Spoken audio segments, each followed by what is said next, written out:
Hello friends, good evening to all of you. स्वागत है एक बार फिर से आप सभी विद्यार्थियों का उत्कर्ष के ऑनलाइन प्लेटफॉर्म पर।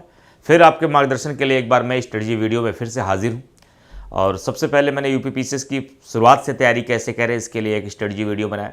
आरओ के लिए सीमित समय में कैसे करें अपनी तैयारी, उसकी क्या हो रणनीति, फिर अर्जुन बैच की विशेषताओं को लेकर। और आज मेरा लक्ष्य है कि आगे मेंस का एग्ज़ाम लगा हुआ है, प्रारंभिक और फाउंडेशन बैच को लेकर मैंने कई सारे वीडियोज़ बनाए आपके कमेंट्स के मुताबिक।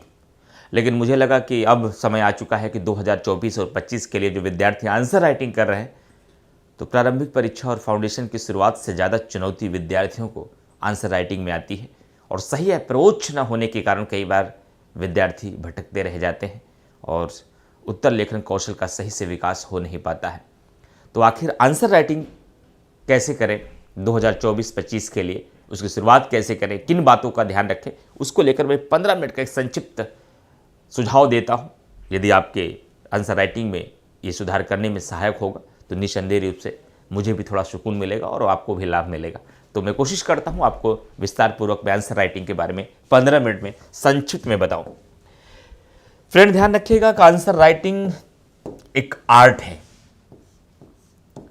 आंसर राइटिंग एक आर्ट है, कला है। इस मंच पे खड़े होने वाले लोग या ऐसे लोग जो मंच पे नहीं हैं, उनके पास हमसे बेहतर सुझाव है, हमसे बेहतर शब्द है, हमसे बेहतर ज्ञान है। लेकिन हो सकता है वो आपको उतने बेहतर तरीके से अपनी बात को न समझा पाए जितना मैं, ये मानते हुए कि वो हमसे ज़्यादा योग्य हो सकते हैं, हमसे ज़्यादा ज्ञानी हो सकते हैं, हमसे अच्छे शब्द हो सकते हैं, हमसे ज़्यादा उनकी स्टडी हो सकती है। वह कौन सा एक कारक है कि उनसे कमतर होते हुए भी तमाम अगर ऐसे लोग हैं, हम अपनी बातों को आपको बेहतर तरीके से पहुंचा पा रहे हैं? कौन सा ऐसा कारक है? वो सर आपकी भाषा शैली ऐसी है, वो सर आपको बताने का तरीका ऐसा है, वो सर आपकी अभिव्यक्ति ऐसी है, वो सर आपका भाषा का प्रवाह ऐसा है, सर वो सर आपका शब्दों का चयन ऐसा है, सर आपकी पृष्ठभूमि बनाने का तरीका ऐसा है, सर लास्ट तक आप अपनी बात को निचोड़ को जो रखने का प्रोसेस है, उसकी वजह से दूसरों की तुलना में शायद आप बेहतर तरीके से हम लोगों तक अपनी बात पहुंचा पाते हैं। ये मैं अपनी तारीफ में नहीं बता रहा हूँ, ये मैंने एग्जाम्पल लिया है। वो हमसे सब बेहतर है, हमसे ज़्यादा ज्ञानी लोग बैठे हैं, हमसे ज़्यादा स्टडी करने वाले लोग बैठे हैं, हमसे ज़्यादा नॉलेजेबल पर्सन बैठे हैं और हमसे ज़्यादा हार्ड वर्कर भी बैठे हैं। लेकिन उनकी तुलना में अगर हम कैसी मात्रा में सफल हो रहे हैं तो उसके पीछे ये सारे कारक हैं। इस एग्जाम्पल से मैंने अपनी बात की शुरुआत की, जिससे ये बात आप समझ पाएं, आंसर राइटिंग करना सिर्फ ज्ञान का खेल नहीं है। आंसर राइटिंग करना केवल स्टडी का खेल नहीं है। आंसर राइटिंग करना केवल शब्दों का खेल नहीं है। आंसर राइटिंग तो एक कला है, एक आर्ट है। और कला और आर्ट का विकास एक दिन में नहीं होता, होते होते होता है, धीरे धीरे होता है। इसलिए प्रीलिम्स के कुछ फैक्ट को याद करने की तुलना में या प्रारंभिक परीक्षा के स्तर पर खुद को तैयार करने की तुलना में मेंस के स्तर पर तैयार करना थोड़ा चुनौतीपूर्ण, थोड़ा मुश्किल होता है। लेकिन जिसने उस कला को पा लिया, उस आर्ट को डेवलप कर लिया जो मेंस की आंसर राइटिंग के लिए चाहिए, तो शायद मुझे लगता है कि प्रारंभिक परीक्षा से भी ज़्यादा आसान राह आपकी हो जाएगी। लेकिन जब तक आप उस कला को नहीं सीख पाएंगे, तब तक सब कुछ जानते हुए भी आप एक अच्छे उत्तर लेखन का विकास अपने अंदर नहीं कर पाते। और मुझे लगता है कि सिविल सेवा में फाइनल सिलेक्शन के लिए जो सबसे अद्भुत कला आपकी होगी, जो आपके सिलेक्शन की बैकबोन बनेगी, वह केवल उत्तर लेखन अभ्यास है। तो मेरा सवाल है कि आखिरकार आंसर राइटिंग 2024-25 के लिए कैसे की जाए ताकि हम सीमित समय में एक अच्छा उत्तर लिख सकें। कैसे हो उसका अभ्यास? सबसे पहला काम, मुख्य परीक्षा का सिलेबस अपने बगल रखिए। मुख्य परीक्षा का पाठ्यक्रम अपने बगल रखिए। कौन सा पाठ्यक्रम सर? हिस्ट्री है, ज्योग्राफी है, पॉलिटी है, एनवायरनमेंट है, इंडियन सोसाइटी है, वर्ल्ड हिस्ट्री है, IR है, आंतरिक सुरक्षा है, भारतीय समाज है, सामाजिक न्याय है, आपदा प्रबंधन है, इस सिलेबस को नहीं, हर सिलेबस के अंदर वाले सेगमेंट को। कि अगर जैसे मैं पॉलिटी पढ़ाता हूं तो भारतीय संविधान एवं राज्य व्यवस्था का मुख्य परीक्षा का सिलेबस क्या है, भारतीय संविधान एवं राज्य व्यवस्था का, भारतीय संविधान एवं राज्य व्यवस्था का मुख्य परीक्षा का पाठ्यक्रम क्या है, मुख्य परीक्षा का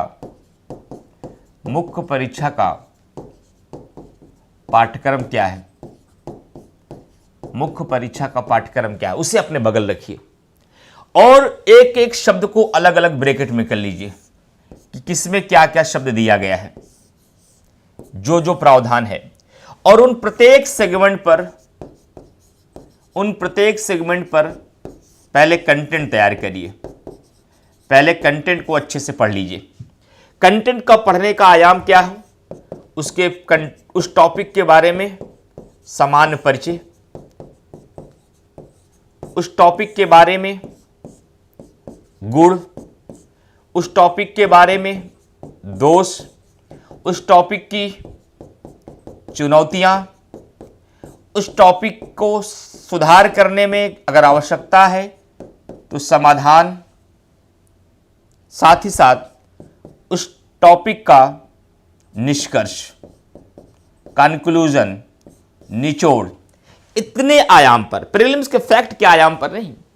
जो भी टॉपिक आप पढ़िए, बाय द वे कि आपके सिलेबस में कहीं लिखा है, आपके सिलेबस में कहीं लिखा है संविधान संशोधन, तो आप पहले जानिए कि संविधान संशोधन क्या है, संविधान संशोधन के प्रकार क्या है, संविधान संशोधन के गुण क्या है, संविधान संशोधन में चैलेंज क्या है, संविधान संशोधन में संसद की शक्ति क्या है, संसद की शक्ति किस मात्रा तक है, और उस संविधान संशोधन पर एक कंक्लूजन। और फिर और एडवांस बनना है तो उस संविधान संशोधन से संबंधित समसामयिक मुद्दा, उस संविधान संशोधन से संबंधित समसामयिक मुद्दा। ये मैं एक एग्जांपल दे रहा हूं आपके सामने कि इस तरीके से काम करेंगे। जब ये काम कर लेंगे तब उस पर आधारित प्रश्न ढूंढिए, उस सेगमेंट पर आधारित प्रश्न ढूंढिए। सबसे पहले प्रश्न ढूंढने के लिए कहां जाएं? प्रीवियस ईयर क्वेश्चन में जाइए, प्रीवियस ईयर क्वेश्चन में जाइए। कौन कौन से? अगर आप यूपी पीसीएस की तैयारी कर रहे हैं, पहले यूपी पीसीएस के क्वेश्चन देखिए और हो सके तो यूपीएससी के भी सवाल को देखिए, या किसी अन्य स्टेट पीसीएस के भी अगर अनसॉल्व आपको मिलते हैं, अन्य स्टेट पीसीएस के भी उसमें अनसॉल्व मिलते हैं, उस अनसॉल्व से भी प्रश्न ढूंढिए और फिर देखिए कि उस सेगमेंट का संविधान संशोधन से संबंधित, मैंने सामान्य परिचय देख लिया, संशोधन के प्रकार देख लिया, संविधान संशोधन की प्रक्रिया को देख लिया, संविधान संशोधन के गुण को देख लिया, संविधान संशोधन के दोष को देख लिया, संविधान संशोधन की चुनौतियां देख ली, उसके हमने कुछ समाधान बता दिए। हाल ही में 129वां संविधान संशोधन विधेयक आया, वो चर्चा में रहा, उस सेगमेंट को भी मैंने देख लिया जो एक राष्ट्र एक चुनाव से संबंधित था। अब हम देखते हैं कि यूपी पीसीएस में संविधान संशोधन का जो सवाल आया, यूपीएससी में संविधान संशोधन का जो सवाल आया, या किसी अन्य स्टेट पीसीएस में संविधान संशोधन का जो सवाल आया, उस सवाल को आप टैकल कर पा रहे हैं या नहीं, समझ पा रहे हैं या नहीं। और जाहिर सी बात है, जब इतने आधार पर आप पढ़ेंगे तब आपको समझ में आ जाएगा, ना ना ना, जो भी पूछा गया है, हमने 13 प्रश्न कुल बटोरे हैं प्रीवियस ईयर के आधार पर। अब तो मार्केट में इतने कंटेंट अवेलेबल है, संभावित प्रश्न भी मिल जाएंगे। गूगल पे जाकर केवल बोलना है संविधान संशोधन पर आधारित मुख्य परीक्षा हेतु प्रश्न, 20 प्रश्न आपके सामने आ जाएंगे। इस टेक्नोलॉजी में, इस पीढ़ी में आप जी रहे हैं। अब उसके बाद सोचिए उस पर कि इस प्रश्न का उत्तर हम लिख सकते हैं या नहीं लिख सकते हैं, इसके बारे में हमारे पास नॉलेज है या नहीं। नॉलेज रहेगा, अभी भी काम आपका अधूरा रहेगा। और इस अधूरे काम को पूरा करने के लिए अब आपको चाहिए फॉर्मेटिंग। अब आपको चाहिए फॉर्मेटिंग कि इसकी फॉर्मेटिंग कैसे की जाए। तो फॉर्मेटिंग आप खुद से भी कर सकते हैं, आप मार्गदर्शन भी शिक्षकों से ले सकते हैं, लेकिन प्रारंभिक परीक्षा खुद से ज्यादा होती है, लेकिन मुख्य परीक्षा में 90% विद्यार्थियों को आवश्यकता पड़ती है मार्गदर्शन की। क्योंकि फॉर्मेटिंग में हमें बताया जाता है कि पहले प्रश्न की डिमांड को समझो, पहले प्रश्न की डिमांड को समझो कि प्रश्न में क्या पूछा गया है। प्रश्न के भीतर जो प्रश्न है उसको भी समझिए, फिर प्रश्न के अनुपात को समझिए, फिर उस अनुपात के अकॉर्डिंग सबसे पहले आप भूमिका लिखिए, उसके बाद जो प्रश्न की डिमांड है उसे मुख्य भाग में लिखिए, और उस विषय वस्तु से संबंधित जो आपका कंक्लूजन निकला सजेस्टिव अप्रोच के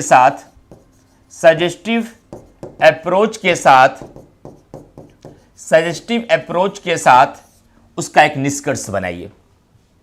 और कोशिश करिए, क्योंकि ध्यान रखिएगा संविधान संशोधन पे सवाल 10 प्रकार के हो सकते हैं, मैं एक आपको थोड़ा सा मूल मंत्र बता रहा हूं। संविधान संशोधन पे 10 से 12 प्रकार के सवाल आपको मिल सकते हैं। उन हर अलग प्रकार की बॉडी लाइन जो उत्तर का मुख्य भाग होगा वह अलग अलग होगा, लेकिन संविधान संशोधन की जो 15 प्रकार के सवालों का इंट्रोडक्शन बनेगा और कंक्लूजन बनेगा, वो लगभग 10-5% अंतर के साथ सामान्य रहेगा। अब तक बोली गई बातों में से सबसे महत्वपूर्ण बात बता रहा हूं, अब तक बोली गई बातों में आंसर राइटिंग करने के लिए सबसे महत्वपूर्ण बात बता रहा हूं। मैंने क्या कहा कि आपने अपने सिलेबस में एक हिस्सा देखा कि भारतीय संविधान में संविधान संशोधन एक सिलेबस लिखा था, उस पर आंसर राइटिंग करने के लिए इतने आयाम पर आपने संविधान संशोधन पर पहले अध्ययन कर लिया, कंटेंट बटोर लिया। कंटेंट बटोरने के बाद प्रीवियस ईयर और संभावित प्रश्नों के माध्यम से 15-16 प्रश्न आपने बटोर लिए। उन प्रश्नों पर आपने उत्तर लिखने के लिए आपने फॉर्मेटिंग किया कि भूमिका, प्रश्न की डिमांड के अकॉर्डिंग बॉडी लाइन और निष्कर्ष हमें लिखना है। लेकिन इस फॉर्मेटिंग में हमें एक बात कॉमन मिली, हर प्रश्न की मांग के अकॉर्डिंग सबका मुख्य भाग बदल रहा है। किसी में केवल संविधान संशोधन बताना है, किसी में संविधान संशोधन की प्रक्रिया बतानी है, और किसी में संसद के संविधान संशोधन की शक्ति बताना है, किसी में संविधान संशोधन की चुनौतियां बताना है, किसी में संविधान संशोधन का मूल्यांकन करना है। तो सबकी बॉडी लाइन तो बदल रही है, लेकिन सवाल किस पर है? सबका संविधान संशोधन से है। निचोड़ क्या निकलेगा? उसी संविधान संशोधन का ही निकलेगा। बस निष्कर्ष में 20% बदलाव हो सकता है प्रश्न की मांग के मुताबिक, भूमिका लगभग एक जैसी हो सकती है सबकी। ओहो, आप ये कहना चाह रहे हैं कि अपने मुख्य परीक्षा के सिलेबस के कंटेंट के अकॉर्डिंग, लिखे गए सेगमेंट के अकॉर्डिंग जब हम कंटेंट तैयार करें, हर सेगमेंट की भूमिका और निष्कर्ष बनाकर नोट्स बना लें।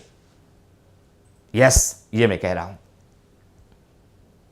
और भूमिका कैसे लिखते हैं, निष्कर्ष कैसे लिखते हैं, अपने टीचर से मिलेंगे तो आपको टीचर बताएंगे कि किसी भी प्रश्न की भूमिका कैसे लिखी जाती है। भूमिका बहुत बड़ी होनी चाहिए या छोटी, भूमिका को कैसे सारगर्भित बनाएं, भूमिका को कैसे मुख्य भाग से लिंकअप करें, और निष्कर्ष लिखते समय कैसे पूरे उत्तर का निचोड़ लिखते हुए और अपनी पूर्व में लिखी गई बातों के दोहराव से बचे, और निष्कर्ष में आपका सजेस्टिव अप्रोच दिखे, समाधान दिखे, जिसको पढ़ने के बाद लगे कि हर शब्द में एक अर्थ निकल आ रहा है। और भूमिका और निष्कर्ष लिखते समय आपको हमेशा बताया जाता है कि संक्षिप्त और सारगर्भित लिखें। और संक्षिप्त और सारगर्भित का मतलब हुआ कि जो शब्द आप लिखें वो कई अर्थ अपने आप में समेटे हुए हो। ऐसे शब्दों का प्रयोग ना करें कि जिसका अर्थ निकालने के लिए हमें 5 शब्दों को पढ़ना पड़े। भूमिका और निष्कर्ष में, ध्यान से सुनिएगा स्टूडेंट्स मेरी बात को, भूमिका और निष्कर्ष को लिखते समय ऐसे शब्दों का चयन करें जो शब्द अपने आप में एक से अधिक अर्थ समेटे हो। भूमिका और निष्कर्ष को लिखते समय ऐसे शब्दों का प्रयोग न करें जिसका अर्थ निकलने के लिए उसे सहायक शब्दों की आवश्यकता पड़ती हो। इसे नोट कर लीजिएगा और इसको 4 बार सुनिएगा। ये कौन सी बात इमरान सर ने हमें समझाई? मैं फिर से रिपीट करता हूं अपनी बात को। मैंने कहा कि आपको अच्छे अंक दिलाने के लिए बॉडी लाइंस से ज्यादा महत्व कई बार आपके इंट्रो का और आपके कंक्लूजन का होता है। और कंक्लूजन और इंट्रो किसी भी टॉपिक के अलग अलग प्रकारों का लगभग एक समान होता है। और मैंने यह कहा कि जो भी भूमिका लिखिए, जो भी निष्कर्ष लिखिए, वो आपका संक्षिप्त होना चाहिए और सारगर्भित होना चाहिए। और भूमिका बॉडी लाइन की पृष्ठभूमि होनी चाहिए, निष्कर्ष पूरे उत्तर का निचोड़ होना चाहिए। लेकिन भूमिका और निष्कर्ष को लिखते समय इस बात का ध्यान रखें, हमें ऐसे शब्दों का प्रयोग नहीं करना जो अपना अर्थ स्पष्ट करने के लिए और अधिक शब्द मांगता हो। हमें ऐसे शब्दों का प्रयोग करना चाहिए जो अपने आप में खुद एक से अधिक अर्थ देता हो, ताकि हम गागर में सागर वाला काम कर सके। और ये एक दिन में नहीं आएगा, अच्छे शब्दों के चयन से आएगा, करते करते आएगा। जब मुद्दे की जानकारी होगी तब उसके पूरे भाव को, उसके मर्म को आप उत्तर में बता पाएंगे। और इसी के मार्गदर्शन के लिए आपको शिक्षक की आवश्यकता पड़ती है। और इसके लिए तरीका यही है कि पहले कंटेंट को पढ़ो, प्रीवियस ईयर क्वेश्चन देखो, उसका मॉडल आंसर अगर किसी पुस्तक में या किसी भी टेस्ट सीरीज या किसी भी संस्थान की मिल रही उसको पढ़ो। पढ़ने के बाद वहां से सीखो, हूबहू रटो मत, उसके भाव और मर्म को समझो, फिर अपनी भाषा में उसे लिखने का प्रयास करिए। फिर किसी शिक्षक से या जो भी टीम आपको कॉपी चेक करने वाली उससे कॉपी चेक कराइए। फिर देखिए फीडबैक में हमें क्या कमी मिली, हमारा बॉडी लाइन गड़बड़ है, हम बहुत बड़ा लिख रहे हैं, हम फ्लो चार्ट का यूज नहीं कर पा रहे हैं, हम डायग्राम नहीं बना पा रहे हैं, हम बात को समेट नहीं पा रहे हैं, हम कंक्लूजन हमारा गलत हो रहा है, कंक्लूजन में वही बातों का दोहराव हो रहा है, कंक्लूजन हल्का हो जा रहा है। जो आपको कमेंट मिले सुधार करके उसको फिर से लिखिए और उसका मॉडल आंसर देखिए कि मॉडल आंसर में हमें क्या लिखने के लिए कहा जा रहा है और हम क्या लिख रहे हैं, दोनों का मिलान करिए। और मिलान करने के बाद लगातार जब अभ्यास करेंगे, शुरुआती 15 से 20 प्रश्नों में आपके उत्तर में बहुत मजबूती नहीं आएगी, लेकिन जब मजबूती एक बार आ गई तो हर उत्तर में मजबूती आएगी, हर उत्तर में मजबूती आएगी, क्योंकि आपके अंदर तब तक वो कला डेवलप हो जाएगी। तो बस इन्हीं 4 बातों का ध्यान में रखकर अगर आप उत्तर की शुरुआत कर रहे हैं तो निस्संदेह रूप से आप मेंस की आंसर राइटिंग अच्छे से कर सकते हैं।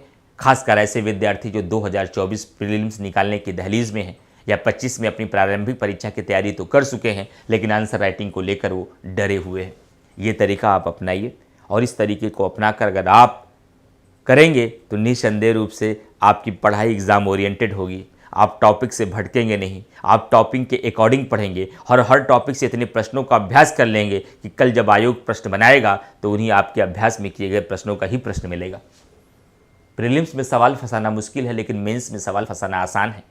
और एडवांस बनने के लिए ज़रूरी है कि आप समसामयिक से भी अपने मुद्दों को जोड़ते रहिए। ये काम आप करके तो देखिए। मैंने संक्षिप्त में बताने का प्रयास किया। आंसर राइटिंग में बात करने के लिए 2-4 घंटे चाहिए बिगिनिंग से, लेकिन ये मैं बिगिनर बच्चों को नहीं समझा रहा हूँ। जो बच्चे आंसर राइटिंग करने की तैयारी में हैं, जो बच्चे किसी क्लास में आंसर राइटिंग से जुड़ चुके हैं, जो बच्चे या खुद से आंसर राइटिंग करने जा रहे हैं, कौन सी बुनियादी बातों पर आपको ध्यान रखना है और क्या तरीका अपनाकर आपको आंसर राइटिंग की शुरुआत करनी, केवल उनके लिए मैंने संक्षिप्त में 15 मिनट की ये बात की है। और एक आइडिया ही हमारा सारा काम बदल देता है। जो काम आज विराट कोहली के साथ हो रहा है ना, कभी सचिन तेंदुलकर के साथ भी हुआ था कि ऑफ स्टंप की बाहर जाती गेंदों पर लगातार कोई आदमी उनको परेशान कर रहा है। हो सकता है कोई एक व्यक्ति मिले, उनको सही डायरेक्शन दे दे। कि आपको बता दें कि सचिन तेंदुलकर ने एक इंटरव्यू में बताया कि मैं ताज होटल में एक बार नाश्ता करने के लिए गया तो वहाँ एक वेटर हमारे सामने आया और उसने कहा कि सर अगर आप बुरा न माने तो मैं एक आपको सुझाव दे दूँ। उन्होंने क्या, कौन से सुझाव? कहा जो आप अपने सुरक्षा कवच के लिए एल्बो पहनते हैं ना, वो एल्बो आपका बड़ा है जिससे आपका फुटवर्क कमज़ोर होता है और वो आपको शॉट लगाने में दिक्कत करता है। सचिन को एक बार मुस्कुराए। ये वेटर मुझे अब समझाएगा क्रिकेट के भगवान को कि हमें कैसे खेलना चाहिए और कैसा एल्बो का यूज़ करना चाहिए। लेकिन बाद में जब उन्होंने देखा और महसूस किया कि वास्तव में उनका एल्बो का साइज उनके घुटने के एल्बो से बड़ा था, जो उनको वास्तव में शॉट लगाने में दिक्कत करता था, उन्होंने फिर से अपने एल्बो का लिए ऑर्डर दिया और अपना छोटा एल्बो किया और फिर खेलना शुरू किए। तो सचिन तेंदुलकर ने उसके बाद सबसे बेहतरीन शॉट लगाए। ये उनका खुद का इंटरव्यू है। हाल ही में मैं आपको बता दूं, जो हाल आज विराट कोहली की, यही हाल किसी दौर में सचिन तेंदुलकर का था। तब मैकग्रा और जैसन गिलेस्पी जैसे बॉलर हुआ करते थे जो ऑफ स्टंप के बाहर जाती गेंदों को उनको परेशान करते थे।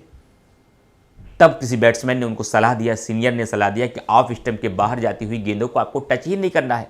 आप मिडिल स्टंप का गार्ड लेके खड़े हो, ऑफ स्टंप कवर करो ताकि आप छोड़ने के चक्कर में बोल्ड ना हो पाओ। बाकी ऑफ स्टंप की गेंदों से मतलब ही ना रखो, आप खड़े रहो, बॉलर तो अपने आप परेशान हो जाएंगे। और तब जाकर सचिन तेंदुलकर ने सिडनी में दोहरा शतक लगा दिया। 240 रनों की पारी खेली है। क्या काम आया? एक विचार, केवल एक आइडिया।